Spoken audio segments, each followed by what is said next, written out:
After spending 3 days and nights with his young lover, a guilt-ridden CEO husband came to beg his wife's forgiveness with a diamond ring, only to be met with divorce papers signed 3 days prior. A single comment from the housekeeper made him collapse on the spot.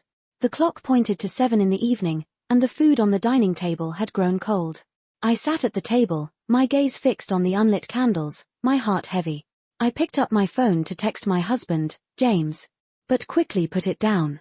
I was afraid of receiving the familiar reply. "I'm busy in a meeting. Eat without me." Just then, my phone rang. It was an unknown number.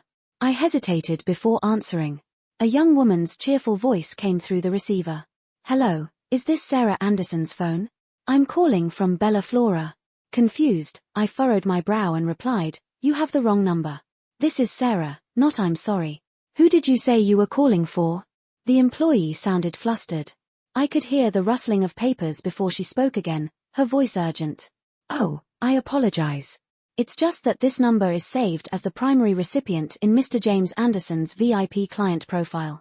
We are currently delivering a bouquet of imported roses and a jewelry gift box to the lobby of the Atoria Grand, but we couldn't reach the recipient at the address on the order form, so we called this number."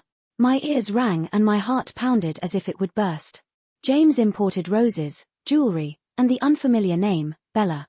I tried to keep my voice as calm as possible, gripping the edge of the table until my knuckles turned white. I asked again, "Could you repeat the delivery address, please? I'll go down and receive it." Without a hint of suspicion, the employee clearly stated the building and apartment number of one of New York's most luxurious residences. After I hung up, the world felt like it was spinning. James wasn't busy with a meeting. He was busy preparing a gift and declaring his love for another woman on our wedding anniversary. The flower shop's mistake was perhaps the cruelest joke the heavens could play on me. I don't remember how I drove to the Atoria Grand. The streets of Manhattan were ablaze with brilliant lights. In the midst of people bustling home, I felt like the only one lost at a crossroads in life. I parked my car in a corner with a clear view of the lobby the delivery person had mentioned.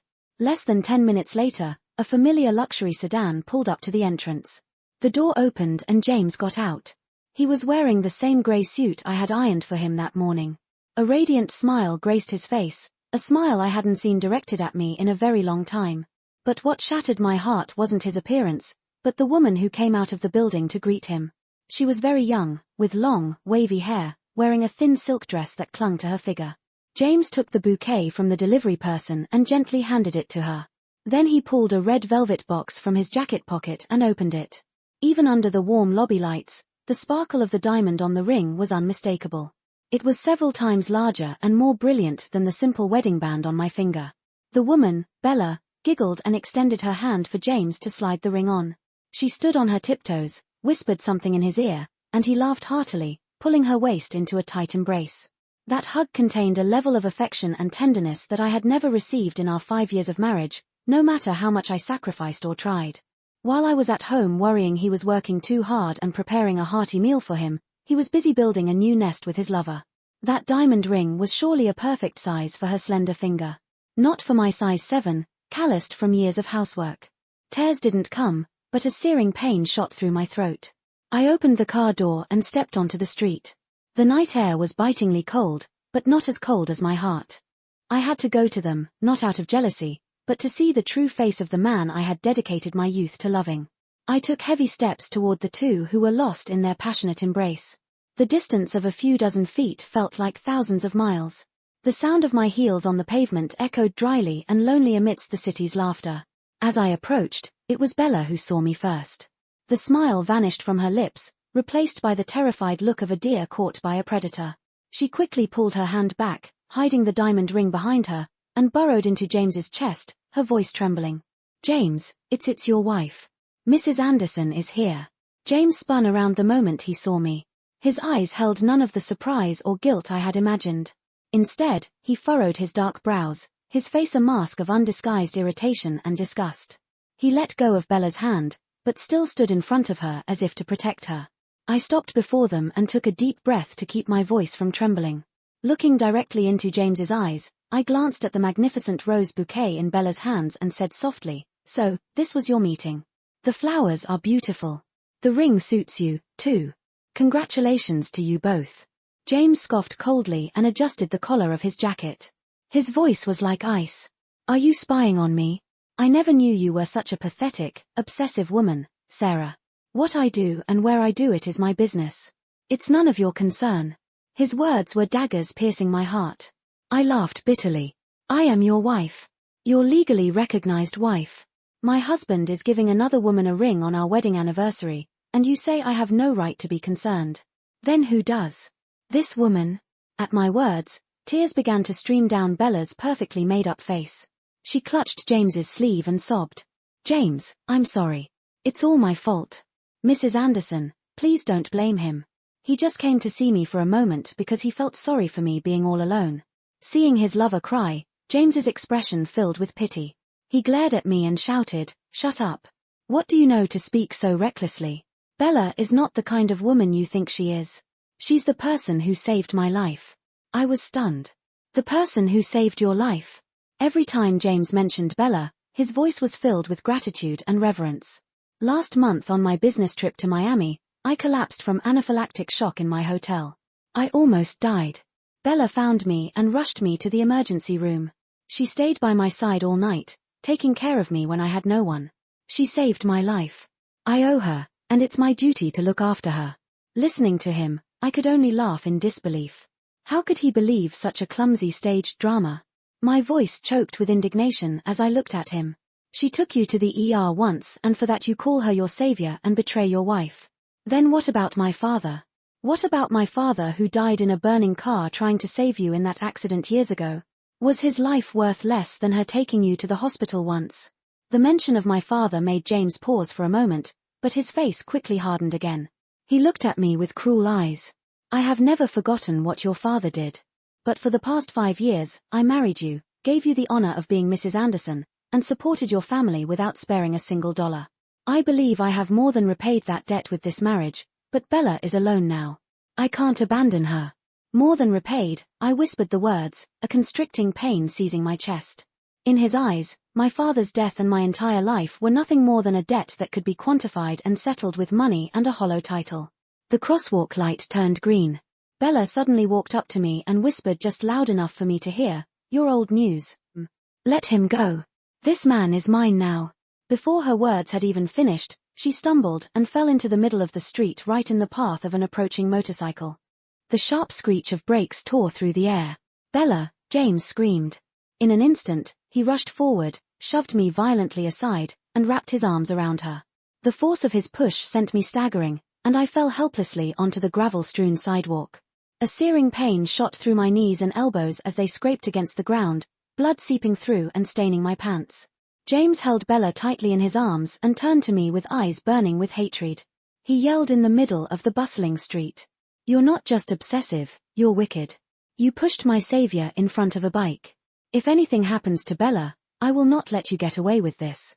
I lay there watching the man I loved shield another woman while falsely accusing his own wife, feeling both physical and emotional agony at once. Only then did hot, salty tears begin to stream down my cheeks. I don't remember how I got home. The blood from my scraped knees and elbows had dried and stuck to my pants. Every step felt like being stabbed with needles, and having salt poured on the wounds. But no physical pain could compare to the chilling cold that had enveloped my soul. The large mansion was submerged in darkness. Not a single light, not a single trace of warmth. The dinner I had prepared for our 5th anniversary sat lonely on the table, as cold and empty as my marriage. I sank to the floor in a corner of the kitchen without turning on the lights, letting the darkness swallow me. My tears had long since dried up. As midnight approached, the roar of a car engine shattered the silence outside. The front door was thrown open violently, slamming against the wall with a loud bang. James entered, his body reeking of alcohol and the cheap perfume Bella wore. He didn't see the wounds on my body or the untouched dinner. His eyes were bloodshot, piercing me with rage and contempt. He pointed a finger upstairs, and though his voice was slurred with drink, it was still menacing. "Get upstairs to the family chapel right now, and don't even think about taking one step out of there without my permission." I looked up at him and asked in a faint voice, "What did I do wrong? Why are you doing this to me? I was the one who fell. Still got a mouth on you, don't you?" James cut me off, his shout echoing through the house, blinded by jealousy.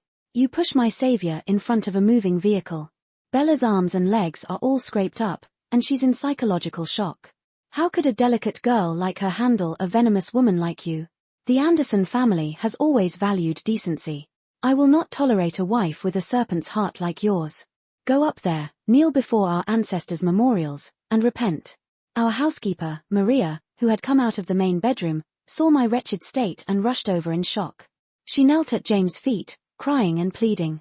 Mr. Anderson, please calm down. Mrs. Anderson isn't feeling well. It's that time of the month, and she hasn't eaten all day. If you punish her like this, something terrible could happen. James scoffed coldly and pushed Maria's hand away. It's because you spoil her that she's turned out this way. Using menstrual cramps as an excuse. Bella is injured and hasn't complained once. That woman is as strong as an ox. Do you think kneeling for one night will kill her? Anyone who sides with her will be fired immediately. I looked at the man before me, a chilling sense of unfamiliarity washing over me. For the past 5 years, I had sacrificed my health to secure deals for him. I had drunk on his behalf until I developed ulcers and stayed up all night preparing bid proposals. Now, in his eyes, I was just a creature as strong as an ox, incapable of feeling pain. I pushed Maria's hand away and struggled to my feet. A pathetic smile touched my lips. I looked James straight in the eye and said, "Fine, I'll kneel. Not because I did anything wrong, but because I want to see just how far your conscience has rotted." I dragged my heavy feet up to the attic. The family chapel was cold, and the smell of incense made the atmosphere even more desolate. Outside, thunder and lightning split the sky, and the rain poured down relentlessly. A draft seeping through a poorly sealed window chilled me to the bone. I knelt on the cold marble floor. The chill from my knees traveled up my spine, mixing with the severe menstrual cramps, making my head spin. My empty stomach began to cramp and a pain as if someone were twisting a knife inside me washed over. I bit my lip hard to keep from crying out. Cold sweat beaded on my forehead. Outside, the rain continued unabated. The sound of it hitting the tin roof was like my heart shattering into pieces. I thought of my late father. He had also died on a rainy night like this, burned to an unrecognizable state in a fire to save the life of his precious son-in-law. And now that very son-in-law was punishing his daughter. My youth, my sacrifices, my pride, it had all come down to this one night of humiliating punishment. As the physical pain intensified, my vision blurred, and the world around me grew dark. Before I lost consciousness completely, I heard a clap of thunder that seemed to tear the sky apart. It sounded like fate's furious cry at my life. I awoke to the sharp smell of antiseptic. My head was dizzy and my entire body ached as if every bone had been taken apart and put back together. Maria was sitting by my bed when she saw me open my eyes. She joyfully squeezed my hand, her own eyes welling with tears. "Mrs. Anderson, you're awake. Thank goodness you were running a high fever for a whole day. I was so worried something would happen." As I opened my mouth to ask where I was, the hospital room door burst open. It wasn't the doctor, nor was it James. It was my father-in-law, Richard Anderson. He entered with a cold expression, devoid of any concern or sympathy. 2 burly bodyguards stood behind him. He looked at me as if I were a broken object and threw out a single callous remark. "Good, you're awake. Get ready. James has been in an accident." My ears were ringing. James in an accident. Maria spoke in a terrified, trembling voice. "Mr. Anderson. He was street racing yesterday trying to show off for that Miss Bella, they said, and his car hit the center divider. He's in the emergency room now, but they say he's lost too much blood." Richard Anderson struck the floor with his cane. The dry thud cut off Maria's words. He looked at me with sharp eyes, his gaze filled with calculated intent. "That boy has a rare Rh-negative blood type. The hospital's blood bank is empty, and there's no time to source it from outside. In this family, you're the only one with a matching blood type. You owe him your life. So now it's time to fulfill your duty." I stared at him blankly. My body had just recovered from collapsing after a night in the wind and rain. My fever hadn't even fully subsided, and I was anemic from my period. And now he wanted me to donate blood to save his son.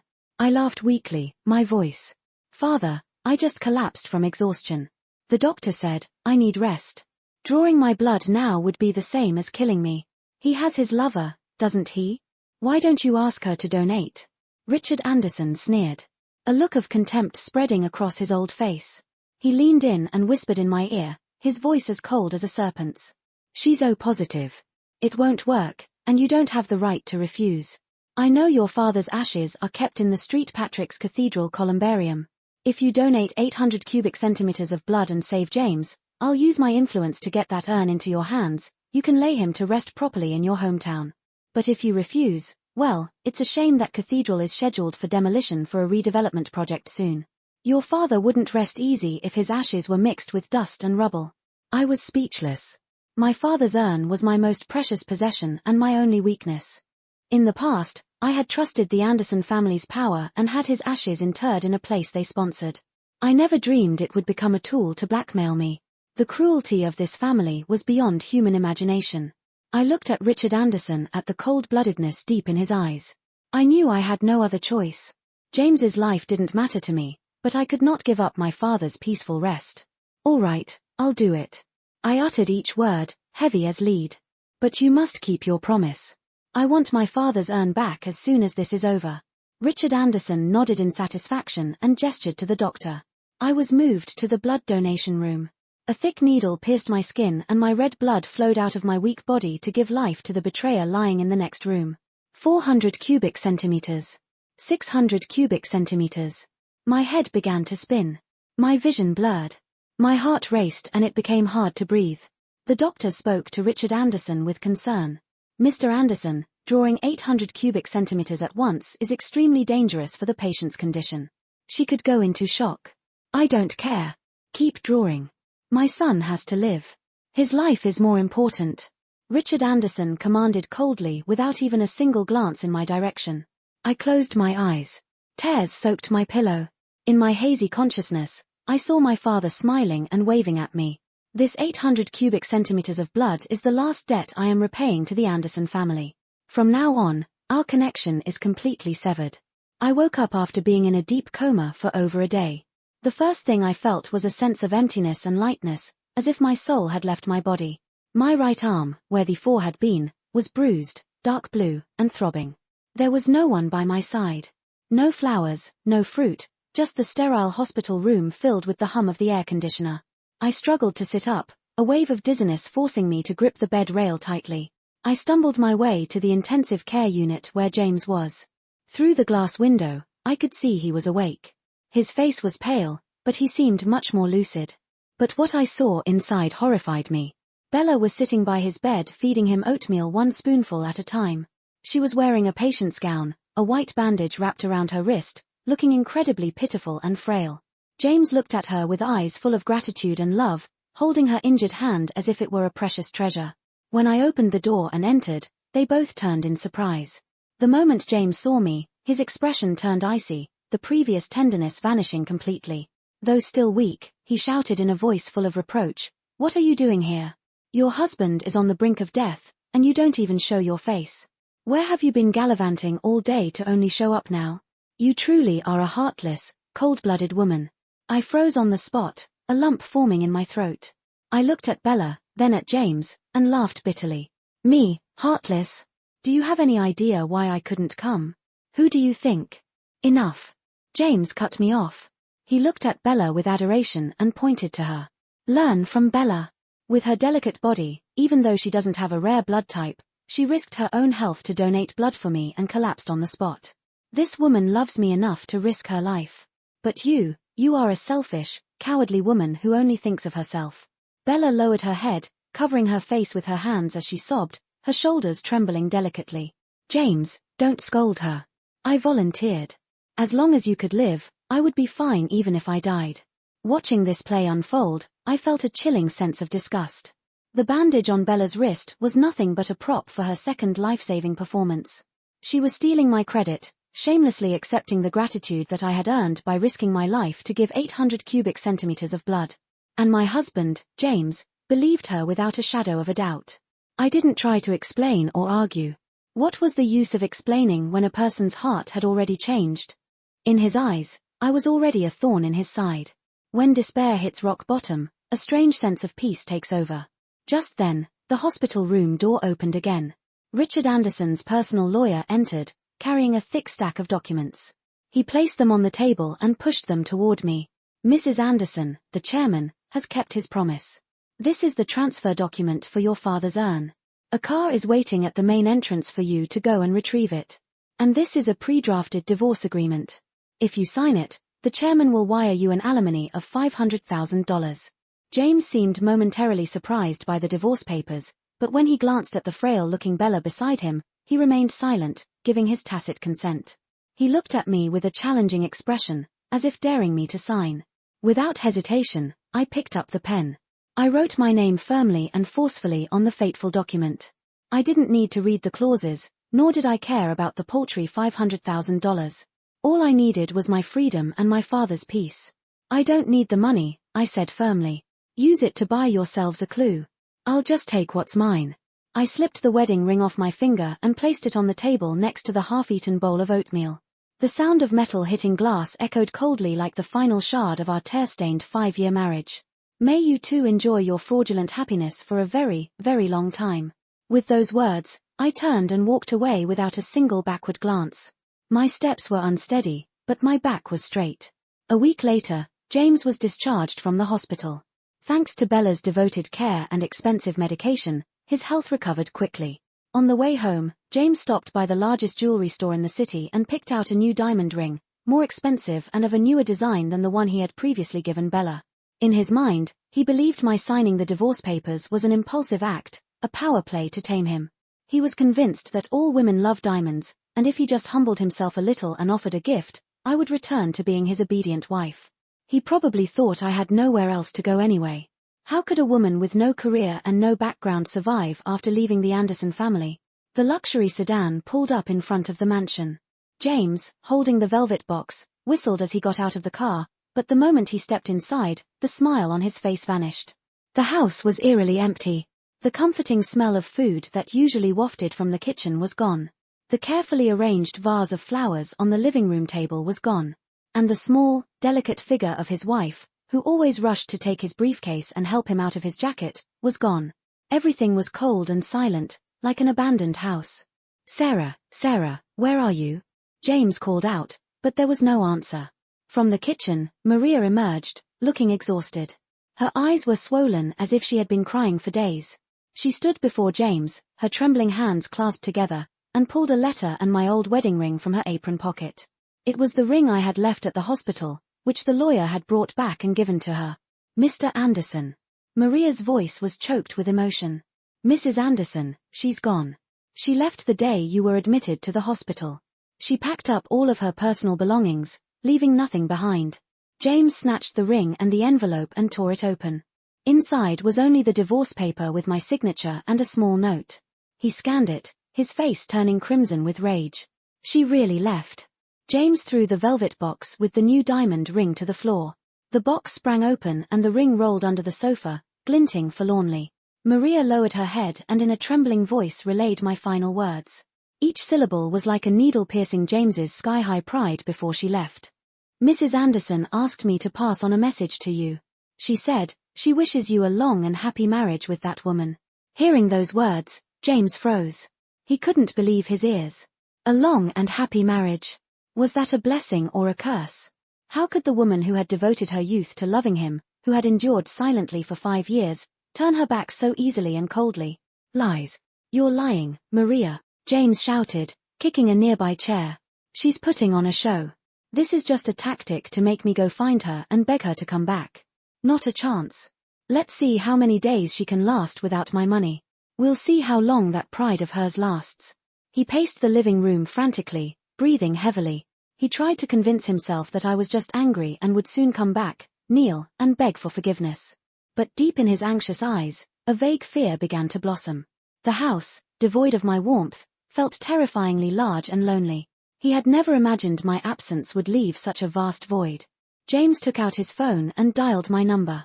The mechanical voice, "The customer you have called is unavailable," was like a slap across his face. I had blocked his number. I had cut off all contact. This time I was truly gone. James believed I was just playing hide-and-seek.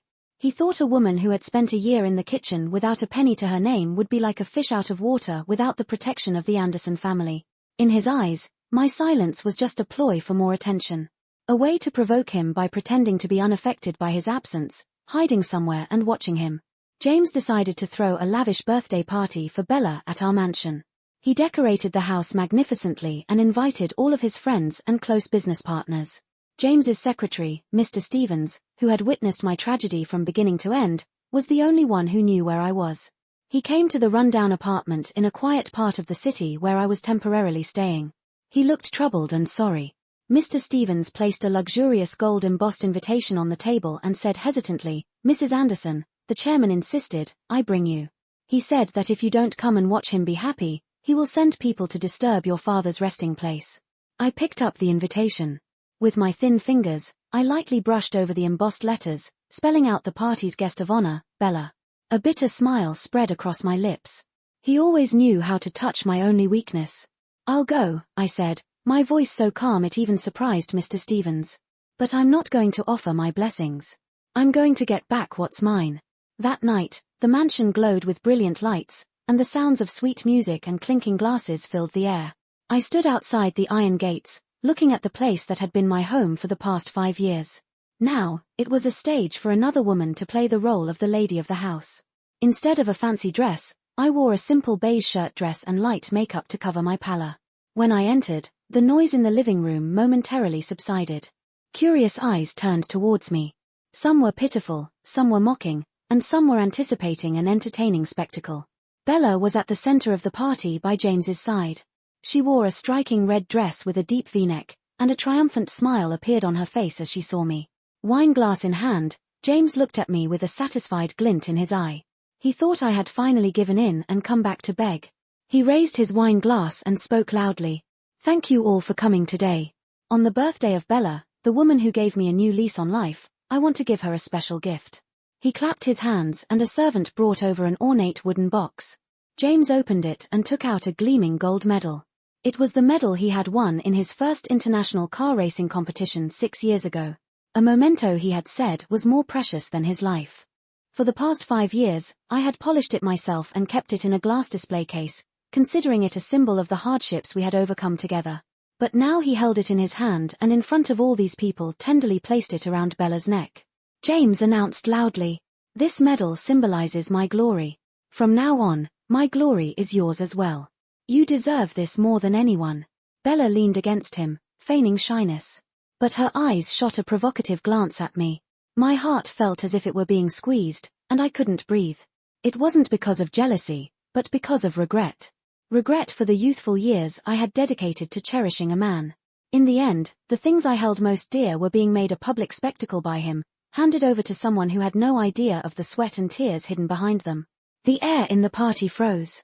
After the ostentatious gift-giving ceremony, people started whispering and pitying glances were once again directed at me.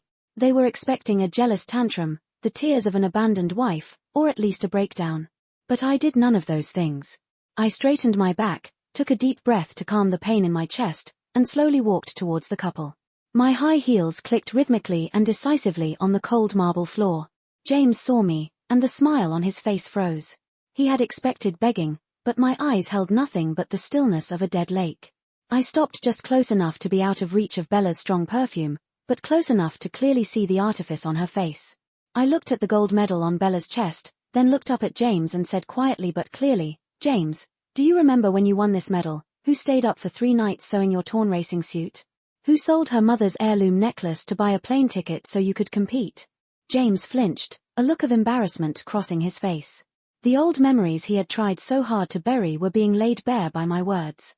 He opened his mouth to retort, but I didn't give him the chance.